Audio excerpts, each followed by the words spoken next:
o capítulo de hoje é o 40. Quem semeia, colherá. O André Luiz já estava trabalhando nas câmaras de retificação na ala masculina. E no seu íntimo, ele sentia muita vontade de conhecer a ala feminina. Tanta era essa vontade que ele resolveu falar com a Narcisa sobre isso, né? A Narcisa que era ali a responsável da ala feminina, da ala masculina, aliás. Eis que ela responde, né? Quando o nosso Pai convoca a determinado lugar, é lá que nos aguarda alguma tarefa. Cada situação na vida tem finalidade definida. Não deixe de observar este princípio em suas visitas aparentemente casuais. Desde que nossos pensamentos visem a prática do bem, não será difícil identificar as sugestões divinas. Aí o capítulo mal começa e já traz ensinamentos para a gente, né? Para a gente não deixar de ouvir a nossa intuição quando voltada à prática do bem, né? Hoje em dia a gente vive uma rotina tão massacrante, né? Tão cheia de tarefa, tão atribulada e sempre correndo sem tempo para nada. Então a gente tem que nos atentar, né, essas boas influências, essas sugestões, né? Porque os nossos espíritos protetores estão sempre ali, né? Nos intuindo para que a gente consiga enxergar essas oportunidades benditas no nosso dia a dia.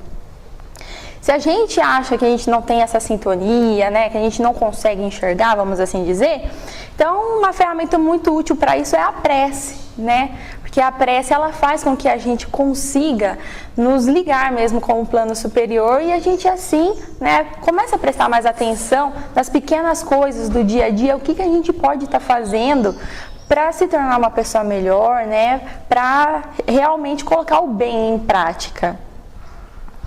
E aí ela também, né, fala, né, que cada situação tem uma finalidade definida, né? Então não é à toa que a gente de repente mora perto de um orfanato, não é por acaso que uma pessoa, um ente querido nosso, vai hospitalizado, né?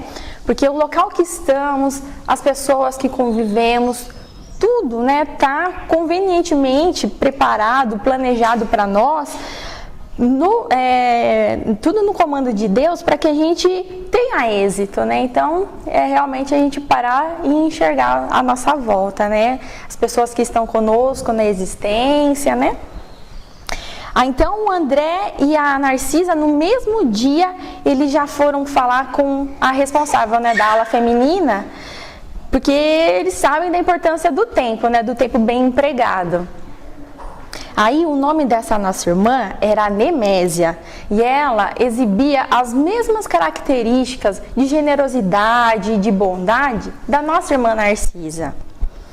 O local onde ela trabalhava, né, na ala feminina, ela assim, era tudo muito limpinho, muito certinho, tudo muito organizado, exibia muito bons cuidados. Porém, as mulheres que ali estavam eram dignas de compaixão. Elas mostravam em seu semblante, né, muito sofrimento, vítimas da própria imprevidência, né? A irmã Nemésia diz para Narcisa para mostrar tudo para o André, tudo que ela achasse interessante, importante, tá mostrando, tá ensinando, tudo que ela julgasse interessante, que era para ela ficar à vontade ali com ele, né? Então aí o André e a Narcisa vão caminhando, né, pelos pavilhões, aí eles chegam até o 7º pavilhão. Chegando lá, começa também, né, conversar, dar uma voltinha ali, e aí o André Luiz ele para e olha para um leito, uma mulher que estava lá. Na hora que ele bate o olho nela, ele já para assim, já começa a ficar com o coração apertado já, e aí a memória já começa a trabalhar a 1000 por hora. E vai e pensa, quem será aquela pessoa que ele olhava ali e que trazia aquele sentimento para ele? No mínimo, era uma conhecida do passado. E aí vai, investiga a memória e vai pensando. E aí ele tenta buscar aquele ser que apresentava velhice prematura, os olhos indicavam cegueira. Aí, em alguns segundos, vem a resposta. Era a Elisa. Era uma jovem que ele conhecera nos seus tempos de mocidade ainda. Aí André recorda exatamente o dia que ela foi levada até a casa deles, né, onde ele morava com os pais dele. Ela foi chamada, né, para os trabalhos domésticos. No começo, nada de extraordinário. Ela arrumava tudo direitinho, né, tudo certo. Mas aí com o tempo, a intimidade foi se estreitando. E aí eles começaram a ter um caso, mesmo com os conselhos da mãe de André. Aí, assim, seguiram alguns anos, né? Até que Elisa foi mandada embora. O André Luiz, na época, ele nem se importou. Ele achou que era uma coisa comum, todo dia alguém era mandado embora. Ela foi mandada embora, ele nunca mais ficou sabendo dela, nunca mais procurou, né? Nada. Mas no fundo da consciência dele, pulsava aquela necessidade de reparação. E agora ali, depois de tanto tempo, né, depois de toda a sua existência, depois de todo o seu tempo lá no umbral, né, toda a recuperação dele do nosso lar, eis que ele tem essa surpresa, né, de encontrá-la ali. Aí ele começa a pensar o que deve ter acontecido com essa nossa irmã que estava ali agora na sua frente, né, com aquela aparência, naquela situação. Nós aqui costumamos chamar isso de crise de consciência, né? Que quando bate aquele arrependimento danado por a gente não ter feito aquilo que a gente sabia que era o correto a fazer, né? A gente acaba agindo de outras maneiras, né? Mas no fundo a consciência ela sempre acusa, né? O que é o certo, né? A nossa bússola, a nossa consciência, né? Aqui cabe uma frase bem conhecida daquele livrinho, O Pequeno Príncipe, né? Tu te tornas eternamente responsável por tudo o que cativas, né? Então, assim, eternamente, né? Esse caso aqui pra gente ficou muito claro. Eternamente mesmo, né? Mesmo no outro plano, ali estava Elisa, né? E André Luiz com aquela dor na consciência ainda, né?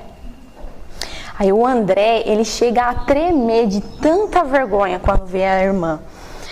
No caso do Silveira, né, do senhor Silveira, do capítulo 35, rapidamente só para a gente situar, né, no caso do capítulo 35, o senhor Silveira ele estava doente, né, já acamado, já fazia algum tempo, com sérios problemas financeiros, e ele devia um dinheiro para o pai do André Luiz.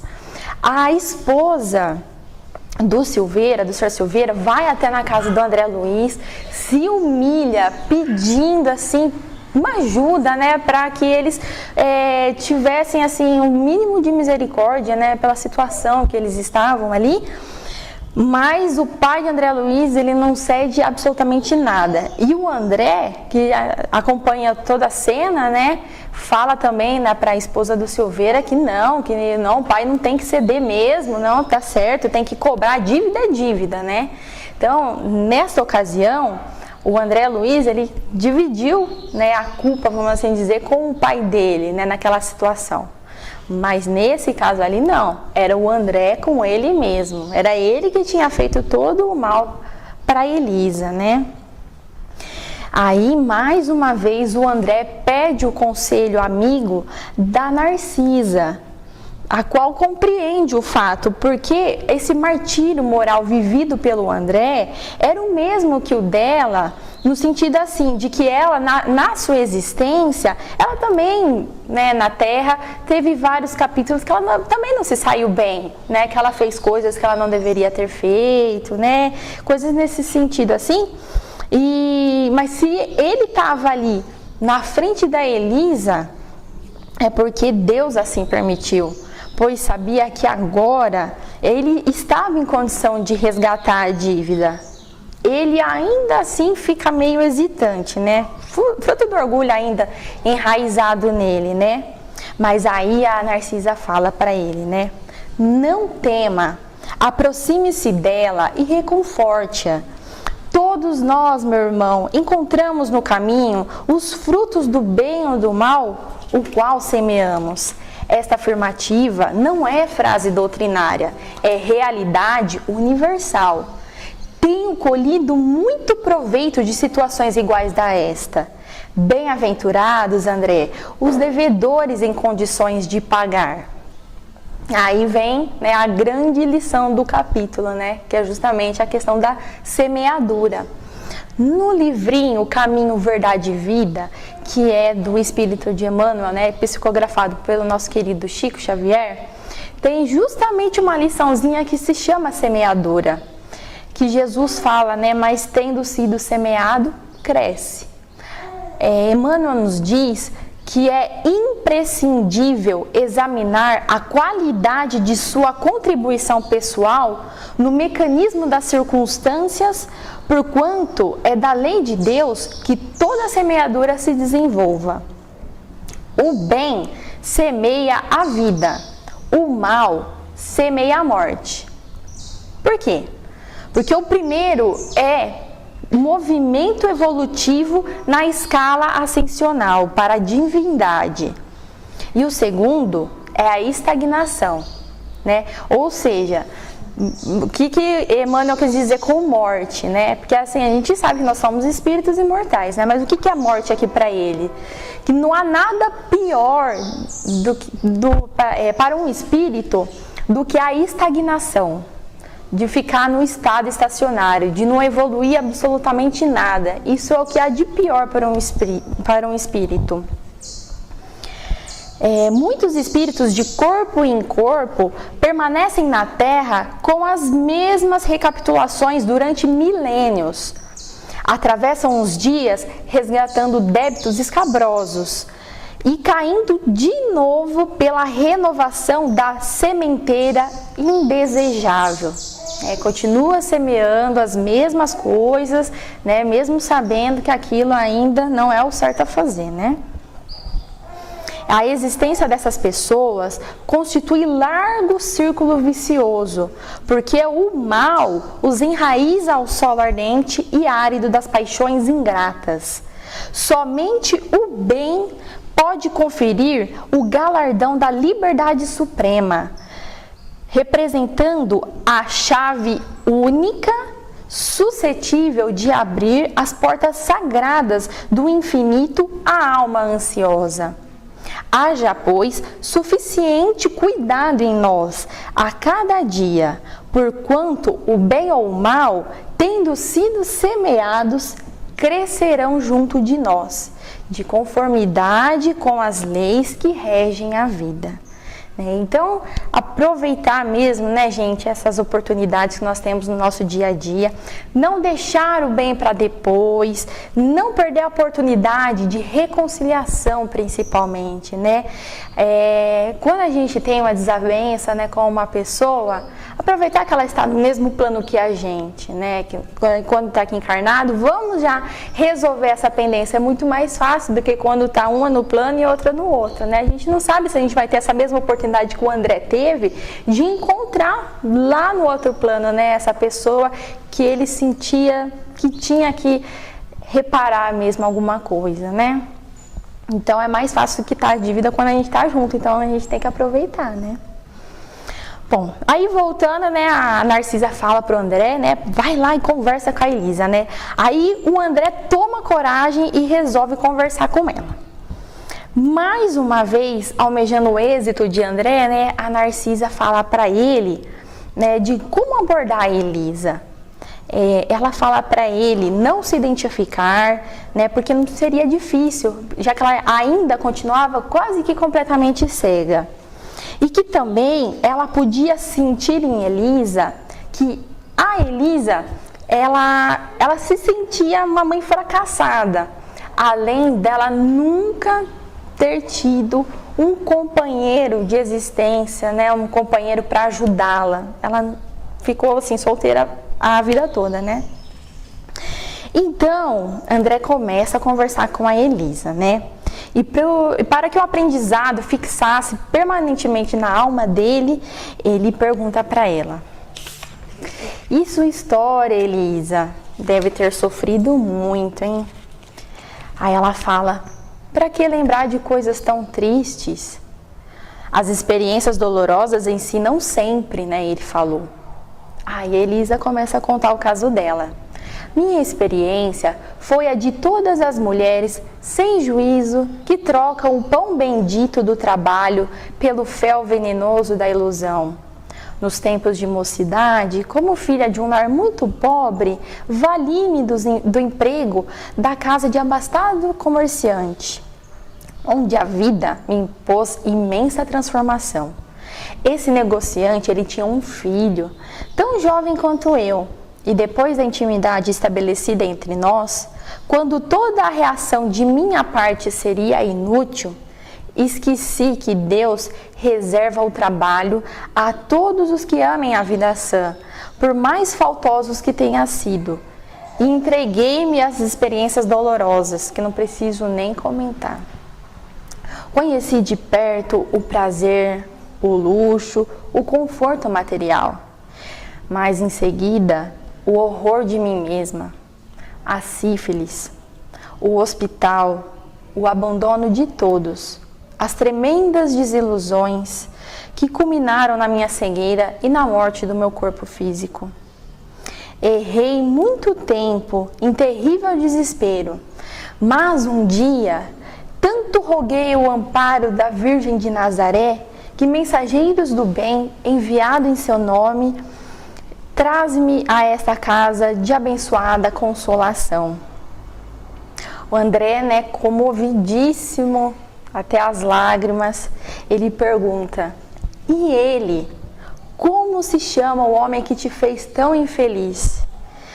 Aí ele ouve então Elisa dizer o nome dele e dizer o nome dos seus pais. Imagina o que André não sentiu nesse momento, por dentro. Aí, ainda corajoso, ele continua. E você o odeia? Ele pergunta. Ela sorriu tristemente para ele e responde: no período de meu sofrimento anterior, amaldiçoava-lhe a lembrança, nutrindo por ele um ódio mortal. Mas a irmã Nemésia modificou-me. Para odiá-lo, tenho de odiar a mim mesma. No meu caso, a culpa deve ser repartida. Não devo, pois, recriminar ninguém. Então, mais uma grande lição aqui nesse capítulo, gente? A questão da humildade. Como é difícil, nós admitirmos os nossos próprios erros, Como é difícil olhar para dentro de nós. A irmã Nemésia ajudou a Elisa, a refletir sobre isso. E agora é a gente que tem essa condição de refletir, sobre nós mesmos a partir dessa história que a gente está ouvindo, Quantas vezes que a gente julga o outro, aponta o dedo para o outro, Agimos com total intolerância, como se nós fôssemos as pessoas mais perfeitas do mundo e só os outros tivessem erros, Sendo que isso está muito longe do amar ao próximo como Jesus ensinou pra gente, E aí, com essa conversa, a André transforma, essa inimizade em laços fraternais, Acaba tudo, Acaba o remorso, acaba a dor na consciência com uma conversa, André, muito emocionado, diz a ela que também se chamava André e que precisava ajudá-la, que poderia contar com ele dali em diante, que ele não tinha feito uma família em nosso lar e que ela poderia considerá-lo como um irmão. O rosto de Elisa se enche de luz. Cheia de gratidão, ela agradece muito ao André e diz que há muito tempo, ela nem sabe quanto, ela não tinha alguém que pudesse contar com tanta amizade assim, com tanta sinceridade e consolo como ele fez com ela. A Narcisa pega nas mãos de André e diz para ele: Jesus o abençoe, André. E assim termina mais um valioso capítulo para a gente, Que esses ensinamentos possam adentrar o nosso coração, a nossa mente, e que a gente consiga refletir mais uma vez sobre a nossa existência, sobre tudo o que a gente tem feito e tudo que a gente ainda pode se melhorar aqui na Terra. Que Jesus abençoe a todos nós.